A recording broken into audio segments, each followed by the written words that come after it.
991 ሀገር ውስጥ እስከ ዓለም አቀፍ ሳይንሳዊና የረቀቁ የወንጀል ምርመራ ውጤቶች እንዲሁም ተረኮች የሚስተናገዱበት ዝግጅት 991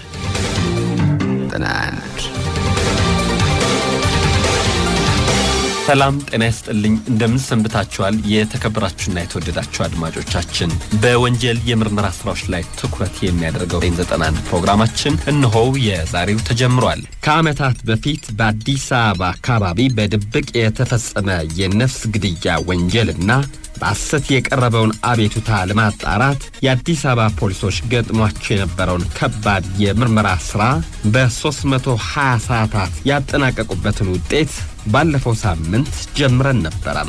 ባለፈው ሳምንት ታሪክ አበራ ዳበሳ የተባለ ሰው ከቤት እንደወጣ ሳይመለስ መቅረቱንና ንብረቱን በመዘረፉ ምክንያት የምርጥ ፖሊሶች የጀመሩት ምርመራ በመጠኑ መግለጻችን የሚታወስ ነው። በመጀመሪያው የምርመራ እርምጃ አበራ ከቤት በምን ምክንያት እንደወጣ ንብረቱ እንዴት እንደተዘረፈ ከነማ ጋር ጸብ እንደነበረው ፖሊሶች ማስረጃ መያዝ ጀምረው እንደነበረም ነግረናቸዋል። በተጨማሪም አበራ በሚኖርበት አካባቢ የአንድ ሰው አስክሬን በጅብ ተበልቶ መገኘቱንም እነዚህን ሁሉ ፍንጭ አድርጎ የምርመራ ቡድኑ የደረሰበትን ጉዳይ ዛሬ እነግራችኋለን። ግርማ ፍስሐ ነኝ። 991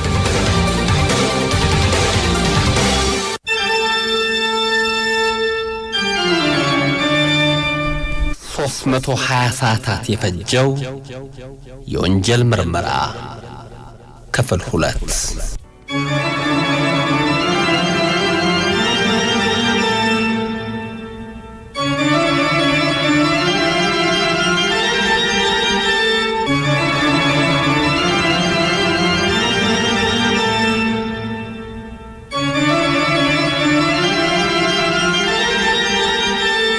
ያበራ የቀንድ ከብቶች መዘረፋቸውን እሱም በሚኖርበት አካባቢ አንድ ሰው በጅብ መበላቱን በተጨማሪም ከሱ ያስፈረደበት አንድ ሰውም አንድ ስምና አድራሻው ያልታወቀ ሰው መኖሩና ተዘረፉ ከተባሉት የቀንድ ከብቶች መካከል አንዱ ወይፈን ከአንድ ገበሬ ቤት መገኘቱን ካወቁ በኋላ ፖሊሶቹ በሁለት አቅጣጫ ምርመራቸውን መከታተል ጀመሩ።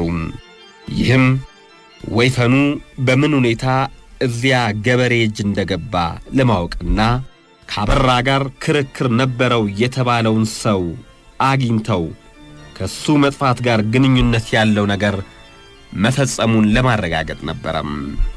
በዚሁ መሰረት በሁለት አቅጣጫ የተሰማሩት ተከታታዮች አንዳንድ ሁኔታዎችን ማጥናት ጀምረው ቀጣዩን ሪፖርት አቀርበዋል። ከተዘረፉት የቀንድ ከብቶች መካከል አንድ ወይፈን ተገኘበት የተባለውን ሰው ሁኔታ ለማጣራት የተሰማሩት ፖሊሶች ያገኙት ውጤት ወይፈኑ የተገኘው ከአበራ መኖሪያ ቤት በግምት 5 ጋሻ መሬት ርቀት ላይ ከሚኖር ከአንድ ገበሬ ግቢ ነው። ይህ ሰው እዚያ በፊት ከአበራ ጋር ምንም አይነት ግንኙነት አልነበረውም። ጸብም ሆነ ዝምድና እንዲያውም ዕውቅያም የላቸውም። የወይፈኑ በግቢ ውስጥ መገኘቱ ታዲያ ምንድነው ሲል ፖሊስም የአካባቢው ሰዎችንም ግራ አጋብቷል። ፖሊሶች ወደዚያ አካባቢ በሄዱበት ወቅት እሱን ከመያዛቸው በፊት ስለ ሁኔታው በሚስጥር ለማወቅ ጥረት አደረጉ። አንዳንድ መረጃዎችን ለማግኘት ሞክረው ነበር። በአካባቢው እንደሚወራው ከሆነ ወይፈኑን ያገኘው በግዢ ነው ይባላል። ሌሎች ሰዎች እንደሚያወሩት ደግሞ አበራ የዚያን ሰው የገንዘብ ዕዳ ስለነበረበት በለውጡ ወይፈኑን ሰጥቶታል ይባላል። ግን ሁሉም እውነት አልነበረም። ፖሊሶቹ ሰውየውን አስጠርተው በጠየቁ ጊዜ የሚከተለውን ቃል ሰጥቷል። ወይፈኑ ከየት እንደመጣ ሳላውቅ እግቤ ገብቶ ሲያገሳ ሰምቼ ብነሳ አገኘሁት። ግራና ቀኙን ብመለከት አንድም ነገር ስላጣው ከከብቶቼ ጋር ቀላቅዬ አሳደርኩት። በማግስቱ ለሸንቻው የመንደር ሹም ማለታቸው ነው ለሸንቻው ሳልናገር ባለቤቱ ይመጣ ይሆናል ብዬ በመጠባበቅ ላይ ሳለው በሶስተኛው ቀን አንድ የማላውቀው ሰው መጥቶ ያበራ ወይፈን ስለሆነ መልስልኝ አለበለዚያ ጉድ ያገኘሃል ብሎ ነገረኝ። እኔም የሱ ለመሆኑ አስመስክሮ በሸንቻው ፊት ይረከበኝ ብዬ መልስ ሰጠው። በዚህ ሁኔታ በመላላክ ላይ ሳለን ነው እናንተ መታችሁ አሁን የምትጠይቁኝ የሚል ነው። ሰውየው ይህንን ቃል ከሰጠ በኋላ አማላጅ ሆኖ የመጣውን ሰው ለማግኘት መከታተሉን ቀጠልን ይላል ፖሊሱ።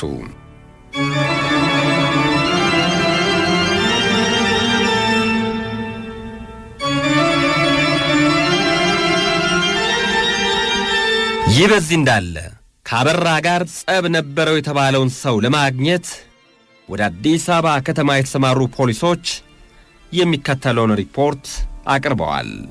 ከአበራ ጋር በፍትሐ ብሔር ተካሰው የነበሩት አቶ ወልደየስ ፍላቴ ይባላሉ።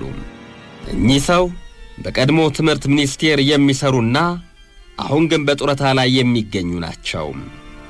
ፖሊሶቹ ሊያገኟቸው የቻሉት በሚኖሩበት በ40 ደረጃ አካባቢ በሚገኘው መኖሪያ ቤታቸው ነው። አቶ ወልደየስ በመኖሪያ ቤታቸው አጥር ግቢ ውስጥ ቁጭ ብለው ፖሊሶቹ ባገኟቸው ጊዜ ድንጋጤም ሆነ ሌላ ለውጥ አይታይባቸውም ነበር። ፖሊሶቹም እንዳገኟቸው ከአበራ ጋር የነበራቸውን ግንኙነት ጠየቋቸው። እሳቸውም በሰጡት ቃል አንድ ላም እንዲጠብቅልኝ ባደራ ሰጥቸው ሳለ በፈቃዱ ሸጦ በገንዘቡ ስለተጠቀመበት በፍትሐ ብሔር ከስሼው በቀጠሮ ቀን ባለመቅረቡ እንዲከፍል ተፈርዶበት ነበረ። የፍርድ ማስፈጸሚያውን ለመስጠት ብዙ ጊዜ ፈልጌው ስለሚደበቀኝ ተቸግሬ ሳለው ታኅሳስ 8 ቀን ሌሊት 2 ጓደኞቼን ይዤ ወደ ቤቱ ሄጄ በራፉ ስጠባበቀው ውጪ አድሮ ወደ ቤቱ ሲገባ አገኘነው። እኛም ባየን ጊዜም በጣም ደንግጦ ነበረ።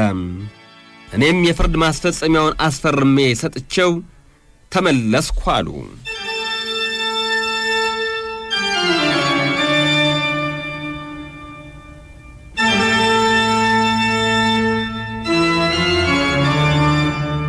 የፍርድ ማስፈጸሚያውን ሲወስድ የፈረመበት ወረቀት እንዳለ እስቲ ያሳዩን ብለው ፖሊሶቹ ጠየቋቸው። በኪሳቸው ይዘውት ኖሮ አውጥተው ለፖሊሶቹ ያስረክባሉ። በጽሑፉ መጨረሻ አንድ የጣት ፊርማ ይታያል። ከፊርማው ዙሪያ አበራ ዳመሳ የሚል ተጽፎበታል። በፊርማው አካባቢም የደም ነጠብጣብ አዩ። የምን ደም እንደሆነ አቶ ወልደየስን ጠየቋቸው። አቶ ወልደየስም አበራን ባገኘነው ወቅት በእጅና በግንባሩ ላይ ቁስልና ደም ይታይበት ነበር። አብረውኝ የነበሩት ሰዎችም ምን ሆንክ ብለው ቢጠይቁት ከሰው ጋር ተጣልቼ ተደባደብኩ ብሏቸዋል። ምናልባት ሲፈርም ጠብ ያለ ይመስለኛል አሉ አቶ ወልደየስ። አቶ ወልደየስ ለአበራ ዳመሳ የፍርድ ማስፈጸሚያውን የሰጡት ታኅሳስ 8 ሲሆን ከቤቱ እንደወጣ ሳይመለስ ቀረ የተባለው ታኅሳስ 10 ቀን ነው። ይህ ጉዳይ እኛን ለማወናበድ የቀረበ ይሆን በሚል ጥርጣሬ አቶ ወልደየስን በዋስ ለቀው ሁኔታውን በጥሞና ማጥናት ጀመሩ።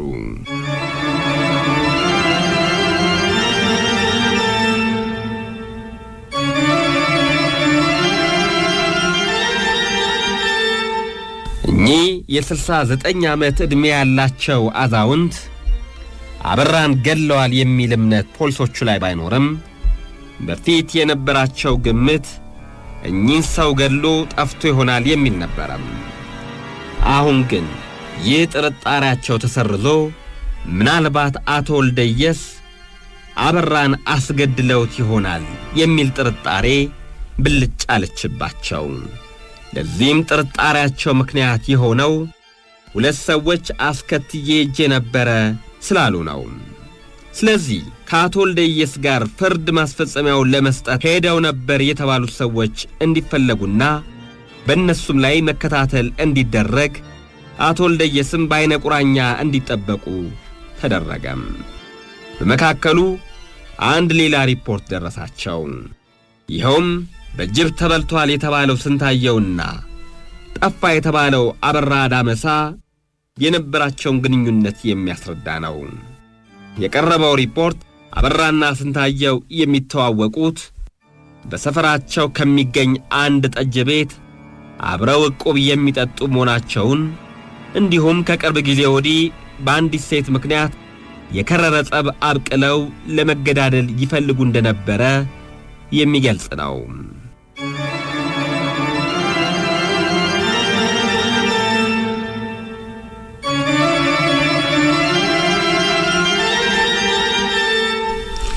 ከዚህ በኋላ የፖሊሶቹ ምርመራ በሁለት ብርቱ አቅጣጫ እንዲያተኩር እቅድ አወጡ።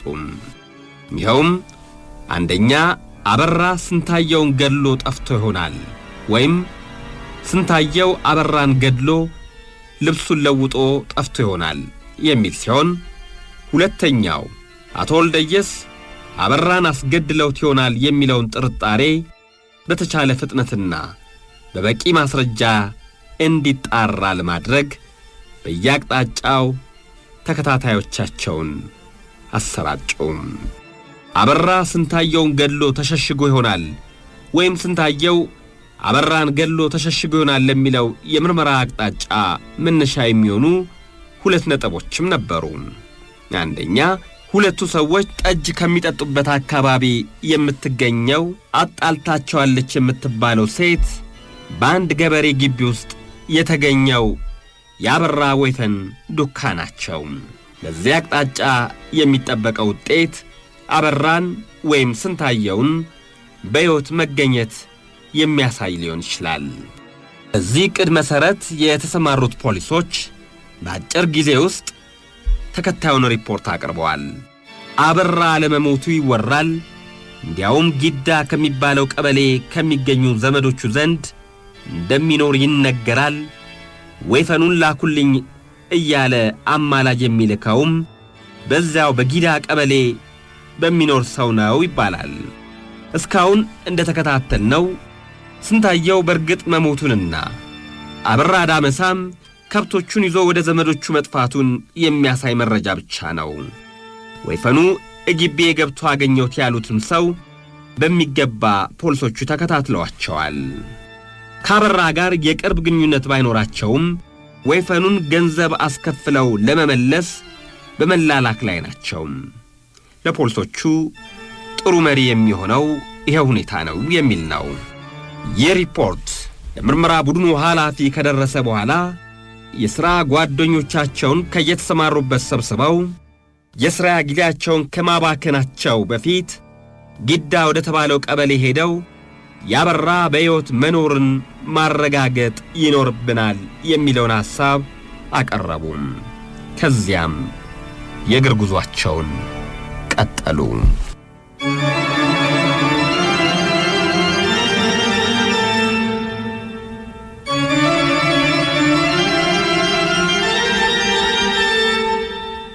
ጊዳ የሚባለው ቀበሌ የሚገኘው በበረህና በደነባ ወረዳ ግዛቶች አዋሳይ ላይ ጅሩ ከተባለው ከተማ ውስጥ ነው። ጉዟቸውን የጀመሩት ታኅሳስ 25 ቀን ሲሆን የጉዟቸው ዕቅድ የተዘጋጀው ከተባለው ቦታ ላይ በሌሊት ለመድረስ በሚችሉበት ሁኔታ ነው። በቀኑ የእግር ጉዟቸው የሱሉልታን ረዥም ሜዳ አቋርጠው ከሌሊቱ 9 ሰዓት ጊዳ ቀበሌ ደረሱም። ቀደም ብለው ባገኙት መልእክት መሠረት ያበራ ዘመዶች መኖሪያ አካባቢ በሩቅ ደፈጣ አድርገው ሲጠባበቁ ቆዩም። ሊነጋጋ ሲል ግማሾቹ ወደ ቤት ሲገቡ፣ ሌሎቹ በአካባቢው ሆነው እንዲመለከቱ ተደረገም። አበራን ለጊዜው ባያገኙትም ከወሰዳቸው ከብቶች ውስጥ 2ቱን ከዘመዶቹ ከብቶች ጋር በበረት ውስጥ አገኟቸው። ትልቆቹ ሰዎች አበራ አለመምጣቱን ቢክዱም የቤት ልጆቹን ጠይቀው እንደተረዱት ፖሊሶቹ ሰሞኑን እዚሁ መሰንበቱን አረጋግጠዋል። ምርመራውን እዚያው ካጠናቀሩ በኋላ የእህቱ ባል የሆነ አንድ ሰው አበራ የተደበቀበትን ቦታ ለማሳየት ፍቃደኛ ሆኖ አገኙት። በአቋራጭ መንገድ 1 ሰዓት ተኩል በእግር ተጉዘው አበራ ባላሰበበትና ባልጠረጠረበት ሰዓት ከቀኑ 5 ሰዓት ላይ ከአንድ መንደር ውስጥ ከሰዎች ጋር ቁጭ ብሎ ካቲካላ ሲጠጣ ያዙት። አበራ ቁጭ እንዳለ በድንገት ደርሰው በሚይዙበት ጊዜ ከፍተኛ ድንጋጤ ነበረበት። ደረቅ ቅርፊት ያለው ትልቅ ቁስል ከግንባሩ ላይ ነበረበት። ተዘረፉ የተባሉት ከብቶቹን ሽጦ የፍንጥር በመጠጣት ላይ ነበረም። እዚያም እሱና በየቦታው የሸጣቸውን ከብቶች ሰብስበው ጉዟቸውን ወደ አዲስ አበባ አደረጉት።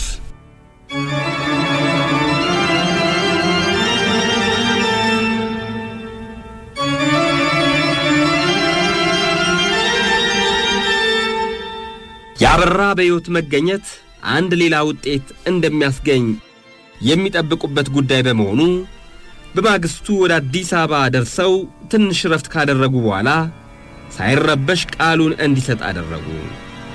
አበራ ቃል በሚሰጥበት ጊዜ ለመነሻ ያህል ያቀረቡለት ጥያቄ በምን ምክንያት ቤቱን ጥሎ እንደሄደ፣ የራሱን ከብቶች በሌሊት ለምን እንደዘረፈ እንዲያስረዳ እንጂ የስንታየውን አሟሟት ሊያነሱበት አልፈለጉም ነበረም። ግን እሱ ራሱ ሊደብቀው ስላልቻለ የንግግሩ መነሻ አደረገው።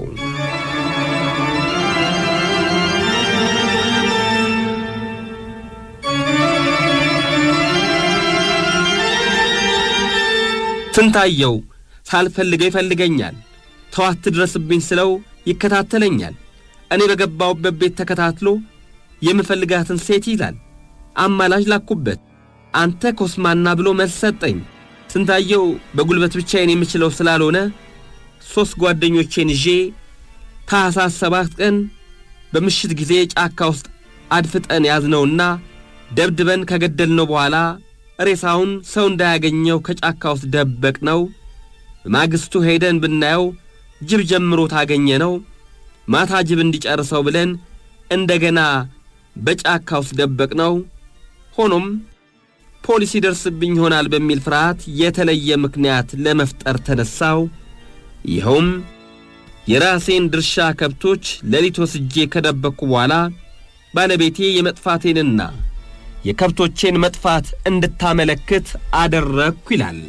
ከብቶቼን ሌሊት በምነዳበት ጊዜ አንዱ ወይፈን አምልጦ ከሰው በረስ ስለገባ እሱን ለማስወጣት ስሞክር ይነቁ ይሆናል ብዬ ጥየው ሄድኩኝ። በኋላ ግን ስለቆጨኝ ወይፈኔን እንዲመልስልኝ ሰው ላኩበት ሲል ሌላም ሰፊ የሆነ የእምነት ቃሉን ሰጠም።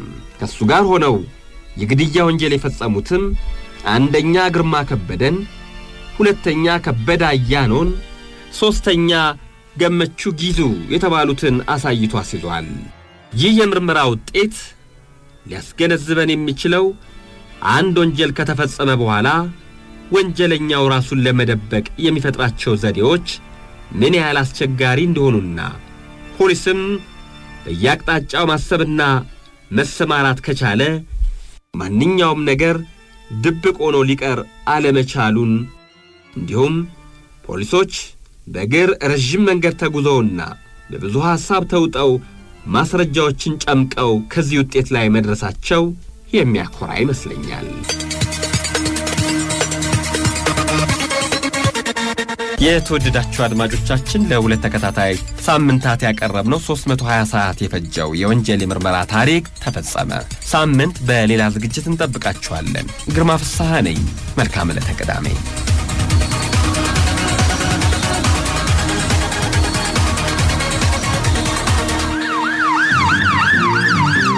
ዘጠኝ 91 ሀገር ውስጥ እስከ ዓለም አቀፍ ሳይንሳዊና የረቀቁ የወንጀል ምርመራ ውጤቶች እንዲሁም ተረኮች የሚስተናገዱበት ዝግጅት 991 91